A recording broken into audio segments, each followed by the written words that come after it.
Hello friends, welcome to Chakri Gumagumalu. Friends, ఈరోజు మనం సముద్రపు జల్లలండి. ఇవి పులుసు కన్నా ఇగురు చాలా చాలా బాగుంటాయి. అంతేకాదండి, వీటి ఇగురు ఒక్కసారి తింటే మీరు మిగతా చేపలన్నిటికన్నా జల్లలు దొరికితేనే ఇగురు చేసుకుందాం అనిపించేలా ఉంటాయి. చాలా బాగుంటాయండి టేస్టీగా. ఈరోజు మనం ఈ రెసిపీలోకి వెళ్ళబోయే ముందు మన వీడియోకి అయితే మరి ఒక లైక్ ఇచ్చేయండి. మరి ఫ్రెండ్స్, ఇవేనండి సముద్రపు జల్లలండి. ఇవి మన హెల్దీ మీట్లో అయితే చేసి చక్కగా నీట్గా చేస్తారు, చాలా నీట్గా చేస్తారు. ఇంతకుముందు అది ఫిష్ అందరండి, ఇప్పుడు హెల్దీ మీట్ అని పేరు మార్చారు. అక్కడైతే మీకు అన్ని రకాల చేపలు చేయటంలో అయితే చాలా నీట్గా చేస్తారండి. ఇంటికి వచ్చి మనం శుభ్రంగా కడుక్కొని వండుకోవటమే. చూసారు చేపను ఎంత నీట్గా చేశారో. ఇప్పుడు మనం జస్ట్ కొద్దిగా ఉప్పును నిమ్మకాయతో వేసి కడుక్కొని అయితే మనం వంట అయితే చేసేసుకుందాం. ముక్కలన్నీ కూడా చాలా నీట్గా అయితే వచ్చేసినాయండి. ఇక మనం దీనికి కావాల్సిన ఏమేమి ఇంగ్రీడియంట్స్ ఇవన్నీ కూడా రెడీ చేసేసుకుందాము. ఇప్పుడు స్టవ్ మీద ఒక పాత్ర పెట్టుకునండి. అందులో సరిపడా ఆయిల్ వేసుకొని అందులో నేను ఫస్ట్ కొద్దిగా సోంపు వేస్తున్నానండి. సోంపు వేసుకున్న తర్వాత చిన్న దాల్చిన చెక్క ముక్కండి, అలాగే 2 యాలకులు వేసాను. కొద్దిగా జీరా కూడా వేసుకున్నామండి. ఇప్పుడు కొద్దిగా వేగిన తర్వాత మనం ఉల్లిపాయలు పచ్చిమిరపకాయలు కూడా ముక్కలన్నీ కూడా వేసేసుకుందాం. ఇవి తొందరగా మగ్గాలంటే మనం చిట్కా ఏంటండి, సాల్ట్ వేసుకోవడమే. కొద్దిగా సాల్ట్ వేసేసి ఆ ఉల్లిపాయ ముక్కలు చక్కగా మగ్గిపోయినాయండి. ఇప్పుడు ఇందులో మనం కరివేపాకు వేద్దాము అండి. వేసి 3 కూడా చక్కగా మగ్గనివ్వాలి. ఇప్పుడు ఒక 2 టేబుల్ స్పూన్ అల్లం వెల్లుల్లి పేస్ట్ అయితే వేస్తున్నాను. వేసి 2-3 సార్లు ఉల్లిపాయలో కలిసేలాగా తిప్పేసిన తర్వాత మనం ధనియాల పొడి కూడా వేద్దామండి. 2 స్పూన్లు ధనియాల పొడి.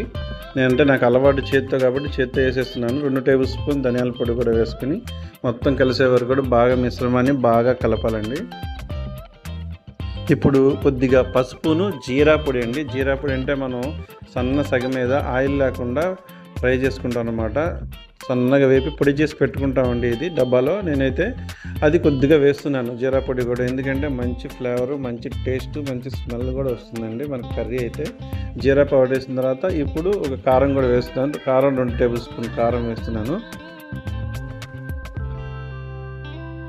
ఈ మొత్తం బాగా మగ్గిపోవాలండి. మగ్గితే మీరు ఒకటే గుర్తు, అలా చుట్టుపక్కల ఆయిల్ తేలుతుంది, కనబడుతుంది చూసారా, అలా చక్కగా ఆయిల్ తేలుతుంది అనమాట. ఈ టైంలో మనం చేప ముక్కలను అయితే దింపేద్దామండి. దీంట్లోకి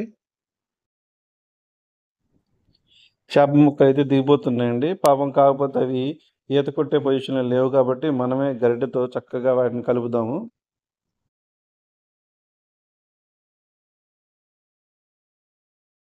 బాగా కలిపిన తర్వాత మూత పెట్టి ఒక 5 మినిట్స్ మనకి ఆ ముక్కలన్నిటికి కూడా మనం వేసిన ఫ్లేవర్ అంతా పట్టేలాగా 5 మినిట్స్ అయితే ఉడకనివ్వండి మూత పెట్టేసిన తర్వాత.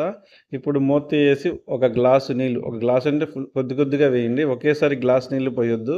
ఎందుకంటే మనం పోసేది చన్నీళ్ళు కాబట్టి. గోరువెచ్చని వాటర్ అయితే మీరు గోరువెచ్చనిగా వాటర్ చేసి పెట్టుకుంటే అవైతే గ్లాస్ వాటర్ పోసేయండి. చన్నీళ్ళు అయితే ఏమో కొద్ది కొద్దిగా కలపండి. ఎందుకంటే కూర వేడిగా ఉంటుంది, మనం పోసే వాటర్ ఏమో కోల్డ్గా ఉంటుంది కాబట్టి అది టైం పడుతుంది. మళ్ళీ అది మొత్తం మామూలు స్టేజ్కి వచ్చి మళ్ళీ ఉడకాలి. సో అందుకని గోరువెచ్చని నీరు వాడితే ఇంకా చాలా చాలా బెస్ట్ అండి.